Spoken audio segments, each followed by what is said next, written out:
ती जगाची आई आहे, जगाची माता आहे ती आई तुझ्या मूर्ती वाणीया जगत मूर्ती नाही अनमोल जन्म दिला गाय तुझे उपकार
अनमोल जन्म दिला गाय तुझे उपकार फिटणार नाही एवढे उपकार आईचे असतात किती असतात अनमोल असतात त्याचं मोल करता येणार नाही आणि शाळेतून घरी येताना उशीर मधला होईल गलोगली पायच फिरले आणि हाका मारी तुझ्या या उपकाराची कधी जाणीव झाली नाही आई तुझ्या मूर्तीवाणी या जगात मूर्ती नाही आई सारखं दैवत नाही लावला जगामध्ये 33 कोटी देवांगण आहे ते एक आईच्या चरणामध्ये माय बापे केवळ काशी देणे नक जावे तीर्थासी कुंडली के काय केले परब्रह्म उभे केले माय बाप हे काशी आहे नच जावे तीर्थासी केवळ माय बाप केवळ काशी आई वडील काशी आहे तीर्थाला जायची गरज नाही दादा तेने न जावे तीर्थासी पुंडलिके काय केले परब्रह्म उभी केले पुंडलिकाना आई वडिलांची सेवा केली दादा आज युगे 28 विठेवरी उभा वामांगी रखमाई दिशेली विशोभा युग 28 युगापर्यंत पंढरीनाथाला उभा करणारा तो एकमेव पांडुरंगाला उभा करणारा एकमेव संत आहे भक्त आहे तो आहे पुंडलिक एवढी त्याला मग तिकडे एवढी कोणत्याही पोझिशन पहिल्या स्थितीमध्ये घेऊन जात्या एवढी सेवा पुंडलिकाने केली एवढी सेवा पुंडलिकाने केली आई वडिलांची सेवा आई काय असतं आई आई दुधावरची साई असतो माई दुधावरची साई आई दुधावरची साई गोट्यातले गाय असतो आई असते एक सिंदुरी ती सरतही नाही आणि उडतही नाही आई अशी आहे सर्व वस्तू मिलती कौन सी है चीज जो यहाँ नहीं मिलती सब कुछ मिल जाता है लेकिन माँ नहीं मिलती माँ ऐसी होती है आई माझी मायेचा सागर दिला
आई वडील माझे थोर काय सांगू त्यांचे उपकार जीवनाच्या वाटेवरती किती असतो त्यांचा आधार तळप त्या उन्हात रखरख त्या रानात राहिलीस माझ्यासाठी तू ग कष्टाच्या घामात कधी मिळेल तुझला घास कधी घडेल तुला उपवास ओल्या माती तुम्ही चालताना तुडविले काट्याचे घास आई माझी मायेचा सागर आई मायेचा सागर आहे दादा दयेचा सागर आहे असं दैवत जगामध्ये नाही आई ज्याची आहे तो भाग्यवान समजावा ज्याला नाही त्याला जाऊन विचारा आईचं महत्व काय असते दादा जीवनामध्ये आई गेली सर्व गेले पुरी इस्टेट गेली काही नाही गेलं पण ज्याची आई गेली त्याचं सर्व गेलं आई पंखाखाली मुलाला वाढवतो घासातला घास त्याला देतो कधी असं होत नाही का तिला मिळालेला प्रसाद ती कधीही खाणार नाही एक मुलगा असतो मुलगा शाळेला जातो मुलगा शाळेत जातो पहिल्या वर्गामध्ये असतो आणि गावामध्ये कोणता तरी एक मोठा समारंभ होतो त्या ती झाडत असताना तिकडून प्रसाद पेढ्यांचा वाटत असतो एक मनुष्य ज्या बाईचा मुलगा शाळेला गेला होता त्या बाईला सुद्धा पेढा मिळतो दादा तो पेढा ती घेते मला सांगा मी प्रश्न तुम्हाला करतो तो पेढा तिनं खाल्ला असेल का खाल्ला असेल जिनं खाल्ला असेल ती आई नाही जिनं खाल्ला असेल ती आई नाही तिनं तो पेढा कुठं ठेवला असेल सांगा तुम्ही डब्यामध्ये नाही ठेवू शकत डब्यामध्ये का डब्यामध्ये जर ठेवला आठवण नाही राहणार माझ्या मुलाने दिले फ्रीज मध्ये ठेवला असेल फ्रीज मध्ये नसेल ठेवला कुठं बांधला असेल पत्राला बांधला असेल का कारण का माझा मुलगा शाळेतून जर आला ना आणि तो जर समजा म्हणाचा आला आणि मला आठवण नाही राहिली तर चालताना तो पेढा बांधलेला माझ्या हाताला लागेल मला आठवण होईल का मी बांधलेला पेढा हा माझ्या मुलाला द्यायचा आहे म्हणून शाळेतून घराला येता धरेल बोटे बांधून ठेवलेला घालेल घास ओठी उष्टा कशा मुखाचा देईल चुंबनाते सांगेन न कराया अम्मा शुभम करोते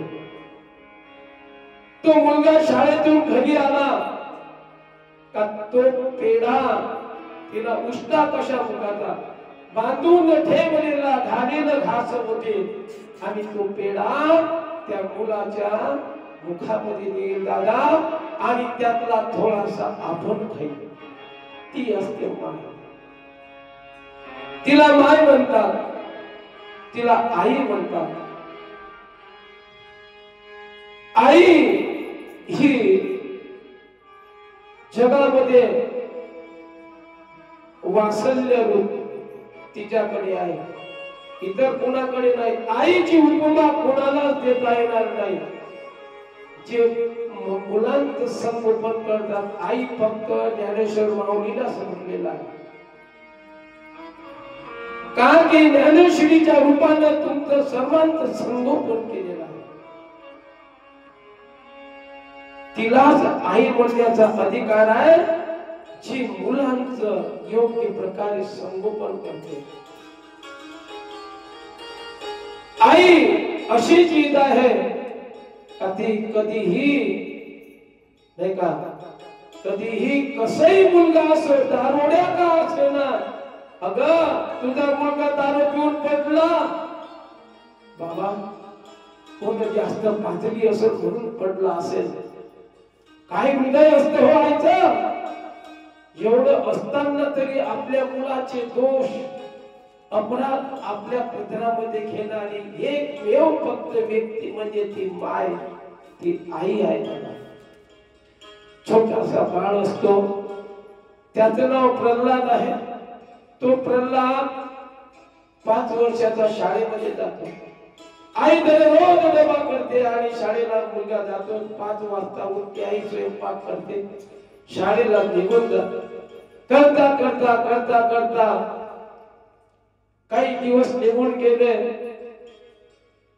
आई उठली नाही, स्वयंपाकही केला नाही, डबाही केला नाही. प्रल्हाद उठला आणि म्हणतो, आई, अगं आई, शाळेला उशीर होतोय ना ग आई, उठणं ग आई, उठणं ग आई, उठणं ग आई. आईला हलवतो, आईला हलवतो, पण आई जागत नाही दादा. त्या लहान मुलाला काय ठाऊक का माझी आई अंतिम निद्रिस्त झालेली आहे, ती आता कधी उठणार नाही. हा हलवतो, उठत नाही म्हणून रडायला लागतो. आई, आई म्हणता म्हणता शेजारने घोडा होता, हा मुलगा एवढा जोरानं का रडतोय. तर त्या शेजारने येऊन बघतात तर त्या प्रल्हादाची आई स्वर्गवासी झालेली असते. त्या मुलाला काय कल्पना, काय ठाऊक आईचा स्वर्गवास म्हणजे काय हो, त्याला काही माहित नाही. तेवढ्यामध्ये बाबा येतात आणि बाबा म्हणतात, काय झालं. पाहतात तर आई स्वर्गवासी झालेली आहे. आणि प्रल्हादाला जवळ घेतो आणि म्हणतो, बाबा. प्रल्हाद म्हणतो बाबाला, बाबा आई कुठे गेली, आईला आवाज द्या ना, उठव ना आईला. बाबा म्हणतात, अरे प्रल्हादा, तुझी आई आता कधी उठणार नाही, कधी जागी होणार नाही, ती कधी येणार नाही. मुलगा आणखी रडतो, बाबा माझी आई कुठे आहे, मला आई हवी आहे. तेव्हा मागतो ना तो आई, बाप त्याची समजूत घालतात, म्हणतात, बाबा आई गावाला गेली दूर, आई येईल आणि 8-10 दिवसाला आईला वेळ आहे, येईल आई. मुलाची कशी तरी समजूत घालतात. त्या अंतिम यात्रेसाठी आईला बाहेर काढतात. तिथं स्नान होतं, तिला तिरडीवर बांधतात, 4 जण उचलतात. बांधाच्या अगोदर ज्यानं बांधतात ना दादा, मुलगा म्हणतो, बांधीने काग तुझला, सुतडीने बांबूवरती, चौगाने घेतले ग उचलून खांद्यावरती. म्हणती तुलाच सगळे जाऊ नको ग आई, तू गेल्या मागे माझे उरले कुणीच नाही, उरले कुणीच नाही. आई जाऊ नको ग. किंकाळ्या काढत होता दादा प्रल्हाद. परंतु ज्याला यावं लागतं त्याला जावं लागतं. त्याची अंत्येष्टी झाली. वडील घरी आले. वडिलाला म्हणतो, बाबा आईला आणाना. कुठे गेली आई. यानं तेरवी होऊ दिली दादा. 14 दिवस झाले. यानं एक पत्नी घरामध्ये आणली आणि तो प्रल्हादाला म्हणतो, प्रल्हाद हे बघ तुझी आई आलेली आहे. त्याला तो म्हणतो, बाबा ही आई माझी नाही. प्रल्हादाला म्हणतो, हिलाच आई मान, ही आता ती आई येणार नाही. त्याला समजून घातलेली असतं. चला ठीक आहे. मग हा शाळेत जायचा, डबा करून द्यायची. किती वाजता उठायची डब्यासाठी? 8 वाजता उठायची आणि त्याला म्हणायची, हा डबा घे आणि घेऊन जा. असं करत असताना दुसऱ्या दिवस उजाडायचा. म्हणायचा, आई डबा करून दे. ती उठायची नाही. 6 वाजता शाळेत जायची वेळ. शिळ पातळ असायचं आणि तो बांधायचा, शाळेत जायला जायला. असं करत असताना ते मुलं म्हणायचे, प्रल्हाद आज कशाची भाजी आणते रे बाबा, बघू दे.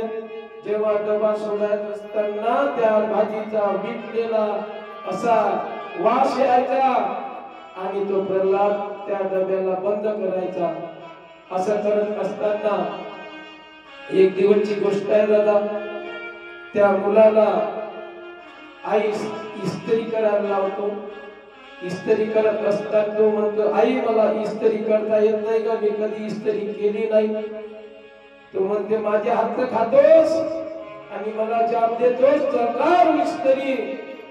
त्याला येत नसते तरी तो इस्त्री करण्याचे प्रयत्न करतो.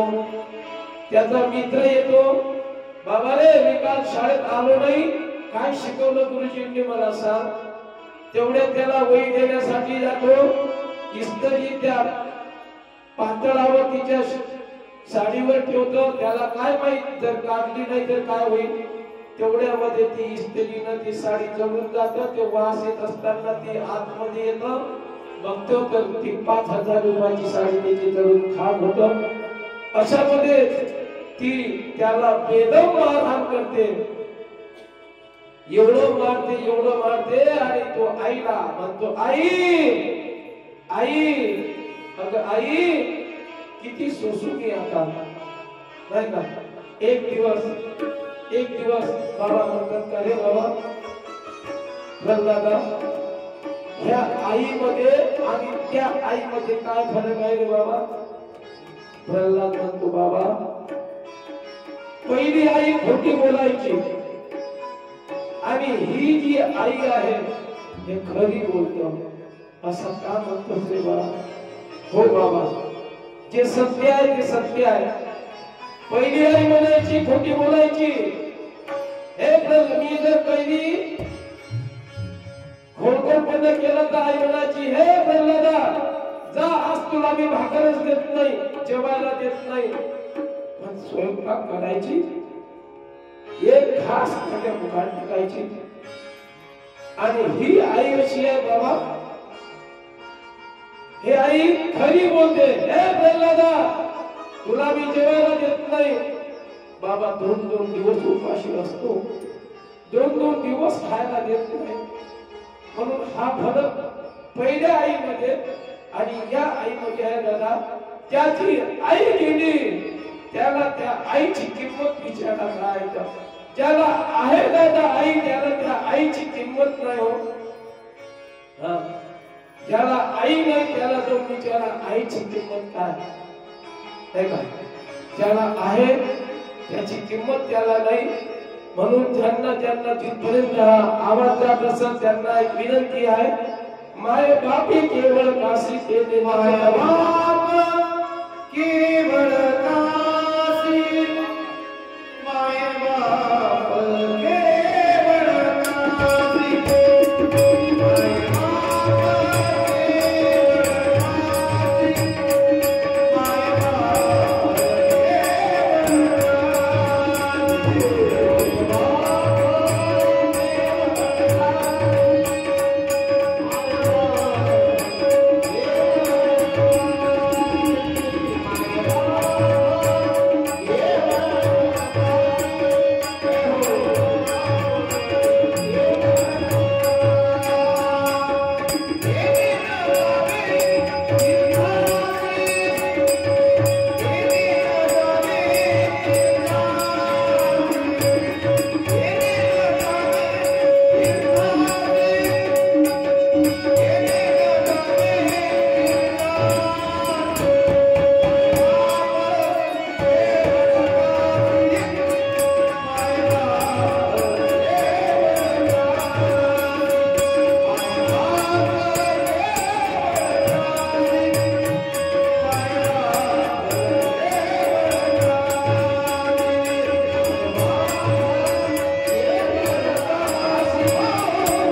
माए बापे केवळ काशी तेने नकरावे ती काशी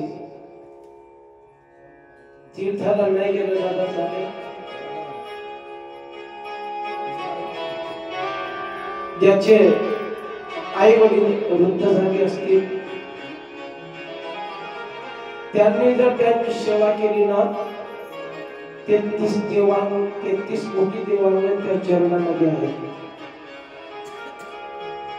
ते चरण पुजलेत ना काही पुजण्याची गरज नाही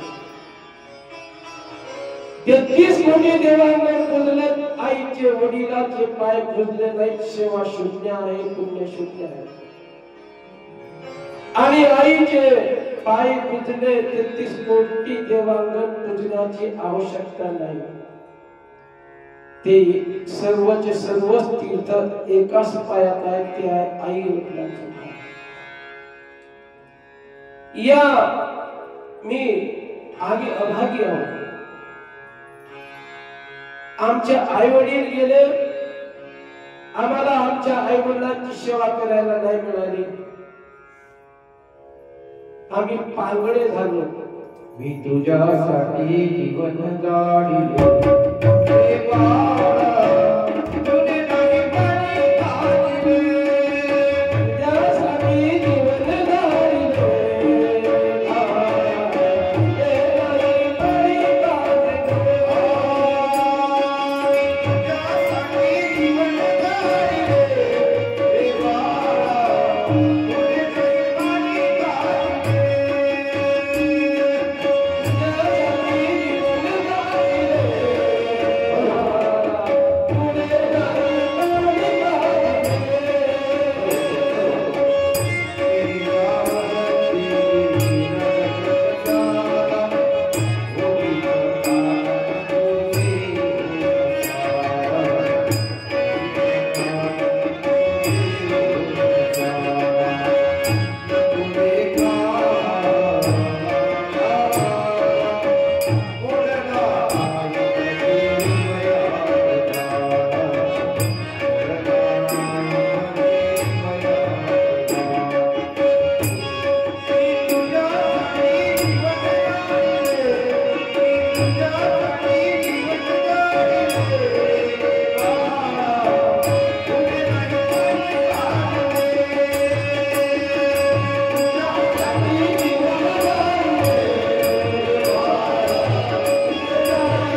जीवन जाळले तू नाही पाणी पाजले मेल्यावरती रडतो कशाला उगीच ताण नको देऊ कशाला नाही का मोडला नाही कधी रुपया दुधाला उगीच ताण नको देऊ कशाला दादा जिवंतपणी 1 रुपयाच्या दुधासाठी नाही का तरसावं लागत होतं मेल्यानंतर बुंदीचे लाडू खाऊ घालण्यात काही व्यर्थ आहे का दादा अरे करायचं असेल जिवंतपणी करा दादा मेल्यानंतर काय करता मी तर या मताचा माणूस आहो मेल्यानंतर तेरव्या दशक्रिया करायच्याच नाही मेल्यानंतर काय करणार आहे ह्या पिंडदान दिल्यानं का स्वर्गात जाणार आहे काय तो हे काही प्रथा लावून गेल्या करायचं सगळं भागवत करा भागवतामध्ये विषय आलाय गोकर्ण आणि धुंदकारी त्यानं मनुष्य स्वर्गात जातो ना की पिंडदानाला नाही या मताचा माणूस आहे काय करताय काही करायचं असं जिवंतपणी खाऊ घाला जिवंतपणी तिरवी म्हणजे तुम्ही तिरवी करायची आहे ना जिवंतपणी करा ना भागवत सप्ताह झाली त्यांची तिरवी आई वडिलांची सेवा करा दादा आई वडिलांसारखं दैवत नाही आई वडिलांची पुण्य आहे म्हणून या पदावर इथं बसून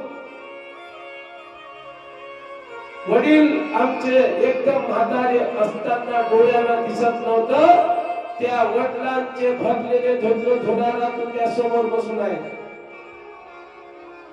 तर या आसनावरून सांगण्याचा अधिकार मला आहे नाहीतर मोठे मोठे कीर्तनकार भागवतकार बघतोय आम्ही वडील आहेत वृद्धाश्रमामध्ये इथून मोठ्या मोठ्या गोष्टी करतात बोलाचा भाग बोलाची कडी नाही जे सत्यता आहे ते सत्यता समोर मांडतो भरलेले धोत्र आम्ही धुतले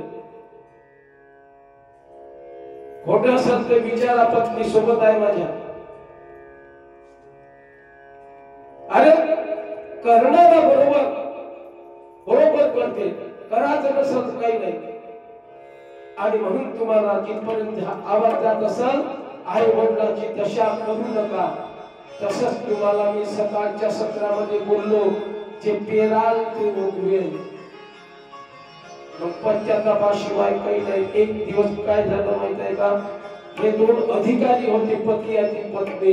भरपूर पगार येत होता, घरी मोठा बंगला बांधला. त्यांच्या गावाच्या 4 किलोमीटरवर एक मंदिर होतं, असंच मंदिर होतं समर्थ महाराजांसारखं. तिथं भागवत व्हायचं. या बहादरानं काय केलं माहितीये का? आई वडिलांना सांगितलं का तिथं भागवत चालू आहे, जा भागवतामध्ये. तिथं भागवत सत्र चालू असतात, तिथंच जायला सांगितलं, तिथंच राहायला सांगितलं. 2 अधिकारी होते. एक दिवस त्याच रस्त्यानं गाडी 4 व्हीलर मध्ये मुलगा आणि 2 पती पत्नी जात असताना मुलाने प्रश्न केला आई वडिलांना, बाबा मी मंदिर बांधेल ना बाबा, मंदिर आपल्या घराजवळ बांधेल. तू म्हणतो बाबा असं का बोलतोस रे, घराजवळ? हा बाबा, कारण दूर मंदिर आहे म्हणून तुमच्या बाबाला 4 किलोमीटर पायदळ जावं लागतं. आणि इथं घरापाशी जर मंदिर बांधलं ना, तुम्हाला 4 किलोमीटर जायची काही आवश्यकता भासणार नाही, इथंच मंदिरात राहावं लागणार आहे. मग पेराल ते उगवेल, हे सूत्र आहे, हे शास्त्राचा नियम आहे. म्हणून तो निघालेला आहे, निघाला गेला.